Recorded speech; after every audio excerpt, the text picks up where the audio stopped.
स्वर सुधा मंच पर आज सुनिए हिंदी साहित्य जगत की जानी मानी लेखिका सूर्यबाला द्वारा लिखी कहानी अंतरंग।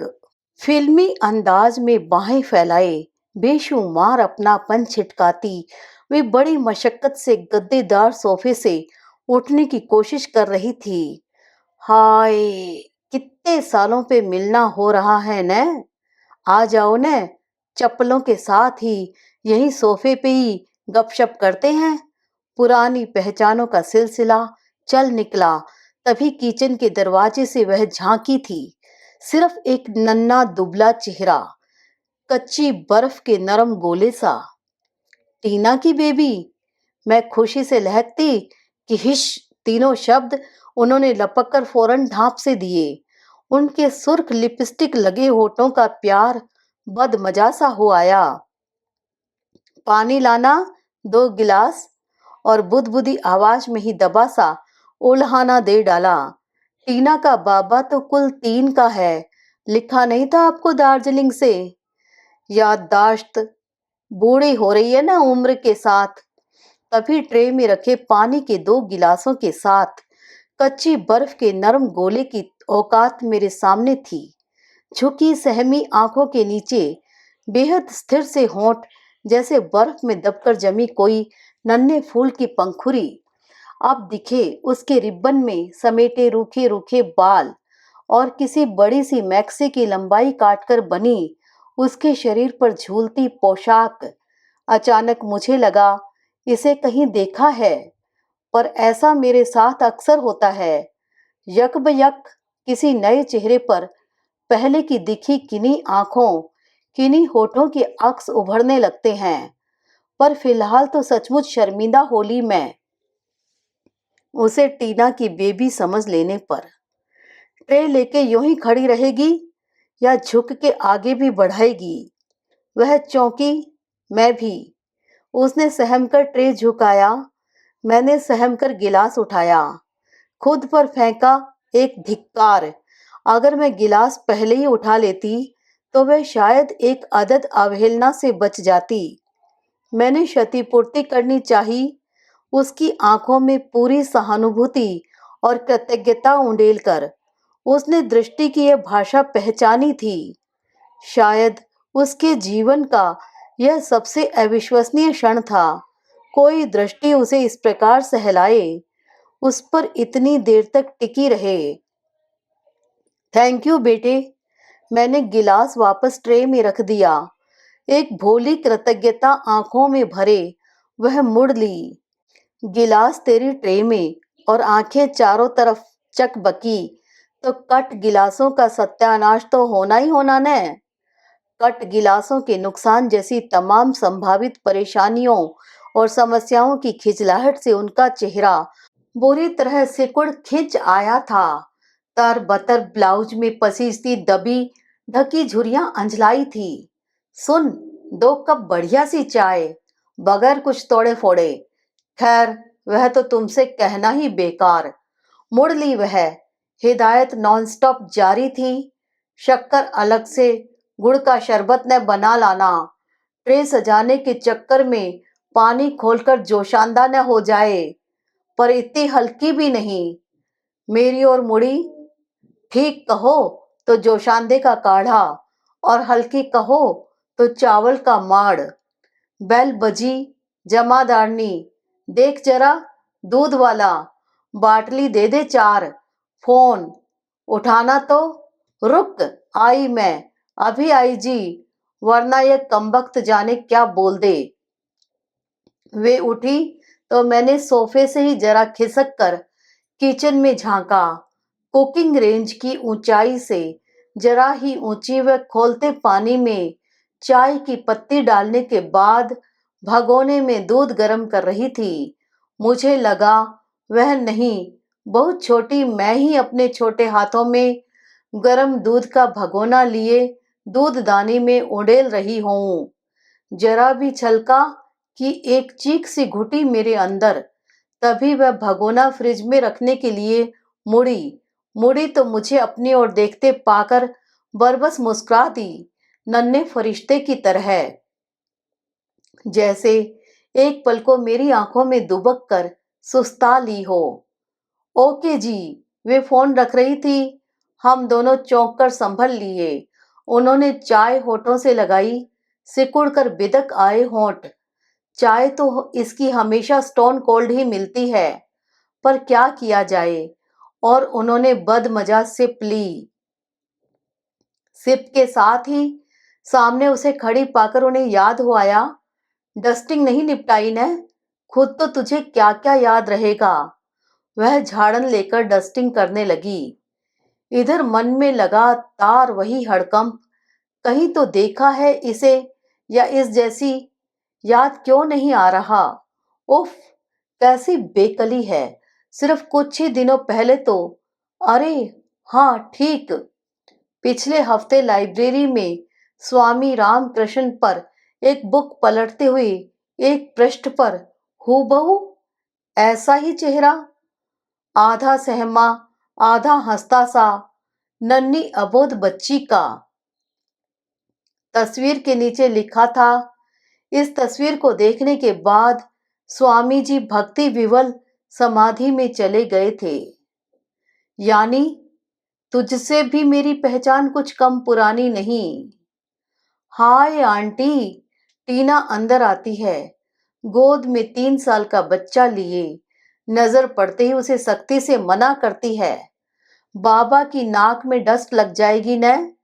मैं मुस्कुराकर टीना से कहती हूँ कि 12 साल पहले जब मैंने टीना को देखा था न, तो वह बिल्कुल इस छोटी लड़की जितती। तत्क्षण मैंने अपनी गलती महसूसी। माँ बेटी दोनों को कहीं नागवार सा गुजरा। उपमाएं और भी तो हो सकती हैं, फिर भी शिष्टाचार का तकाजा। कुशल अभिनेत्री की तरह एक फीकी हंसी हंसकर दोनों टल गई और ज्यादा चीजें डिस्कस करने लगी। डस्टिंग तक नहीं की थी इसने, क्या करती रही सुबह से अब तक। मैं संतुष्ट हो ली। और शक्ल तो देखो, नीट तो यह कभी दिखती ही नहीं। शायद उन्होंने उसके रूखे बालों में बंधे रिबन पर ठहरी मेरी दृष्टि भांप ली थी।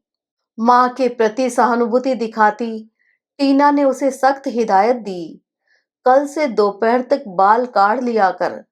बाबा के साथ खेलती है न, साफ सुथरी रहा कर। जा, फौरन बालों में क्लिपें डाल के आ। वह झट दौड़ गई। मुझे याद आया, उनकी तबीयत के बारे में तो पूछा ही नहीं। हजारों हजार के खर्चीले चेकअप के बारे में, जिसके लिए वे इस शहर में अपने एक रिश्तेदार के खाली फ्लैट में रह रही हैं। क्या कह रहे हैं यहाँ के डॉक्टर्स? वही जो अपने शहर के डॉक्टरों ने कहा था कि अंदेशा तो जरा भी नहीं, पर हमने सोचा सबसे बड़े शहर के सबसे बड़े डॉक्टर की भी राय ले लें। कब तक चलेगा? कायदे से एक एक महीने बाद फिर आना था, तो हमने सोचा इकट्ठे यहीं रह लें। टीना के पापा भी इधर ही टूरिंग करते रहेंगे। टीना बच्चे के सामने खिलौने के टोकरे से एक एक खिलौना निकालने लगी। बच्चा फौरन गोद से फिसलकर खिलौने, रंग बिरंगे ब्लॉक्स यहाँ वहां फेंकने लगा। ठुनक ठुनक हंसते इतराते माँ नानी की चुन्नियों में मुंह छुपा छुपा कर झांकते हुए वह क्लिपें डाल आई थी। भूरे सुनहरे बालों में पीली क्लिपें, बच्चों की किताबों में बनी नन्ही शहजादियों सी। बाबा का खिलौने उठा उठा कर फेंकना देख हम सबके साथ चुप से हंस दी। टीना का चेहरा चौखट सा कसा। जब बाबा खुद खेल रहा है तो तू खड़ी खड़ी क्या कर रही है? ट्रे ही उठाकर वापस रख आ। वह सहमकर चुप होली, फिर ट्रे उठाकर चल दी। तब तक टीना को चाय की तलब लगी। चलो हम भी लिए लेते हैं। माँ का भी दिल हो आया। पिछली बार के कट गिलासों की जगह इस बार बोन चाइना के खूबसूरत प्यालों का टेंशन। अजीब आलम है, मेहमान के सामने कट गिलास और बोन चाइना न जाए तो टेंशन और जाए तो। वह ट्रे रख खड़ी ही हुई थी कि टीना का ध्यान बाबा द्वारा चारों तरफ फेंके खिलौनों पर गया। अरे, तू चुपचाप खड़ी देख रही है और बाबा पूरे कमरे में खिलौने बिखेर रहा है, जरा समेट नहीं सकती? वह तत्परता से बढ़ी, लेकिन एक दो ब्लॉक समेटे ही थे कि बच्चे ने अपनी तोतली बोली में हड़क कर डांटा, तुली, डोंट डोंट तुली। माँ बेटी मगन, जिंदा दिल खिलखिलाहटों से पूरा कमरा गूंज उठा। उसने सहम कर तीनों की ओर देखा, क्या करे?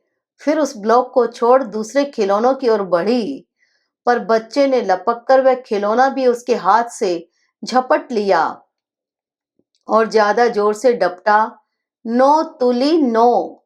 माँ बेटी वापस निहाल, पर वह बेबस, खिलौने समेटे या नहीं।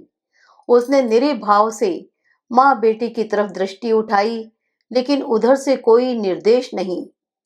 दुबली सफेद हथेलियां सहमे पसोपेश में, डरते डरते उसने दोबारा कोशिश की ही थी कि बच्चा भरपूर गुस्से से चीखता उस पर झपटा और पूरे जोर से उसके बालों में फंसी क्लिपें अपनी नन्ही मुट्ठियों में भर खींचने लगा। क्लिपों में फंसे खींचते बालों के बीच उसने तरतराई आंखों से तीनों की ओर देखा। अचानक उन्हें होश आया। टीना इत्मीनान से उठी, नो रूबीन, गंदी बात बेटे, गंदे बाल नहीं छूते। फिर उसने झिड़का, जब बाबा मना कर रहा था तो क्यों तंग कर रही थी उसे? ए, बाद में नहीं उठा सकती थी खिलौने? तू भी कुछ कम थोड़ी ही है, जा उठ। उधर डिनर की टेबल ही लगा, बाबा को गुस्सा मत दिला।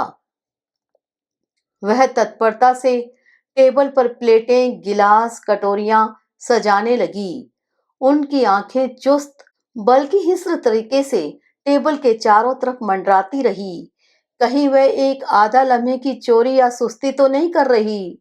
शायद इसीलिए खुलकर इत्मीनान से सिलसिलेवार मुझसे बात भी नहीं कर पा रही थी बेचारी। एक आध वाक्य, दो चार उठाई गिर से शब्द कि तब तक टेबल लग गई।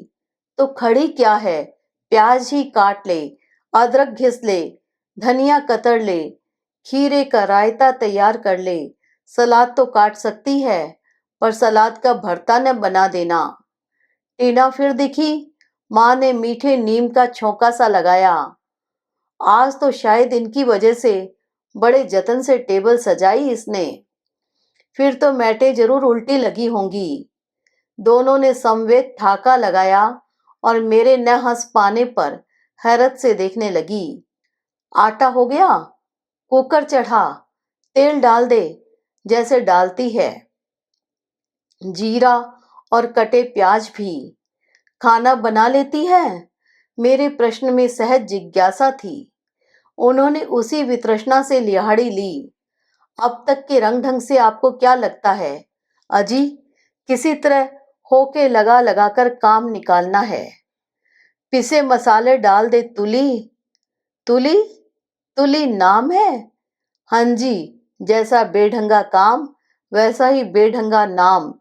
कहती है इसकी माँ के बच्चे बचते ही नहीं थे, इसलिए टोटके के तौर पर धन के तराज के तुला के इसे बेच दिया। खैर, टोटका काम तो आया। मैं हंसी, बच गई है। हाँ, लेकिन माँ खुद मर गई। अरे, स्तब्ध थी मैं। पूछिए क्यों? क्योंकि इसकी माँ को टोटके वाली तरकीब नहीं आती रही होगी, न तो माँ मर गई। वापस दोनों माँ बेटी अपने ताजा तरीन जोक पर पूरी जिंदा दिली से हंस पड़ी और यह हमारे गले पड़ गई। सलाद की प्लेट लाती वह अपनी माँ का जिक्र सुनकर ठिठकी। मेरा समूचा वजूद लड़खड़ाकर ध्वस्त पस्त सा हो उठा। सहना आसान नहीं था उसकी कातर दृष्टि को, शायद अपने हो पाने की शर्मिंदगी से। मेरी आंखें बहुत नीचे तक झुकी थी। वह किसी साज मिलाने की तरह चुपचाप एक के बाद एक काम निपटाती रही। कढ़ाई, भगोने और पतीले संभालते नन्हे दुबले हाथ अध उठंगे किचन के दरवाजों के बीच से झलक जाते। तो इस नए शहर की देन है यह? तौबा करो, इस नए शहर की होती तो मैं कब की पल्ला झाड़ चुकी होती। यह तो मेरठ से आते वक्त इसकी चाची मेरे मत्थे डाल गई, फिर जरा पास सरक के। असल में वह अपने जापे के लिए मायके जाना चाहती थी। इसे ले जाती तो एक और भूखे पेट का भार अपने मायके वालों पर डालती, सो वह चाहती नहीं थी। जापा संभालने को उसकी खुद की माँ बहन होंगी ही होंगी।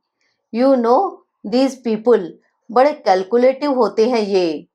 अचानक मुझे याद आया, लेकिन इसका बाप, अरे आपको बताया नहीं, माँ पहले ही नहीं, बाप दंगों में तमाम। मेरे सामने की सारी चीजें एक भूचाल की तरह लड़खड़ा गई, लेकिन ठीक सामने किचन में उसने शोरबे से भरा पतीला अपने दुबले हाथों में एक पूरी नाशुक्री दुनिया की तरह थाम रखा था। उनकी आप बीती जारी थी। अब चाची को तो बला टालनी थी। मुझसे बोली, आप चाहो तो एक आध महीने को रख लो, चाहो तो हमेशा। हमेशा? मैं किसी दहशत से सिहर गई।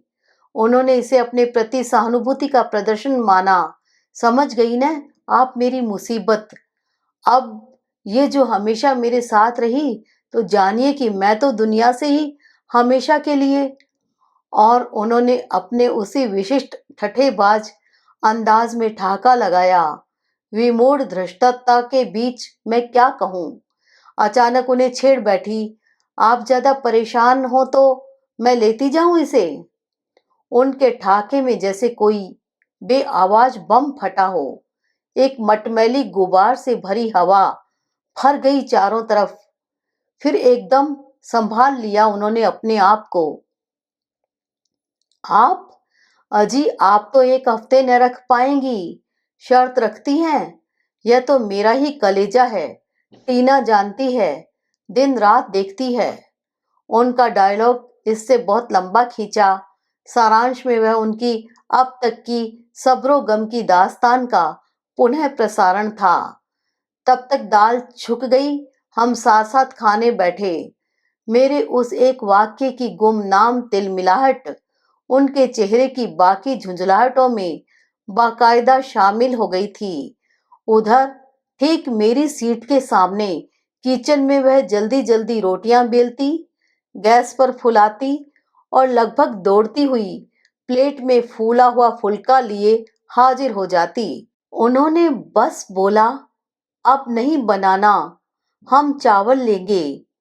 लेकिन तब तक आखिरी फुल्का वह तवे पर डाल चुकी थी और उसे बड़े यत्न से फुलाकर तश्तरी में पकड़े आ खड़ी हुई थी। शायद उनके अंदर की वह तिलमिलाहट बाहर आने का कोई जरिया चाहती थी। तुझसे बस बोला था ने, बरसी थी वे। वह लम्हे भर को खड़ी रही, अचानक पलकें उठाकर मेरी तरफ देखा और भरपूर विश्वास की आश्वस्ति लिए ऐन मेरी बगल में आ खड़ी हुई। अनायास मैंने अपनी प्लेट बढ़ाते हुए खुद को कहते हुए सुना, दरअसल मुझे चाहिए था एक फुल्का। और एक सौगात की तरह वह फुल्का मेरी उंगलियों के बीच था। इसके साथ ही मैंने यह भी महसूसा कि अपनी इस जिंदगी के बाद भी कम से कम अगली एक पूरी पीढ़ी तक मैं दो मासूम उपकृत आंखों में सहेज ली गई हूं। करीब आधा घंटे और रुकी रही, फिर उठी, आने लगी तो किचन की मोरी पर बर्तन समेटती फिर दिखी वह। झूठन से सने हाथ जुड़े, फिर वापस पतीलों में। दरवाजे पर भी सेंटिमेंटल हो आई। सच बड़ा अच्छा लगा, आती रहना। मुझे भी। मैंने मुग्ध भाव से किचन की मोरी की तरफ देखते हुए कहा, आऊंगी कैसे नहीं, वादा रहा। अभी आप सब सुन रहे थे हिंदी साहित्य जगत की जानी मानी लेखिका सूर्यबाला द्वारा लिखी कहानी अंतरंग। आशा करती हूँ कहानी आपको पसंद आई होगी। कृपया चैनल को सब्सक्राइब करना न भूलिएगा।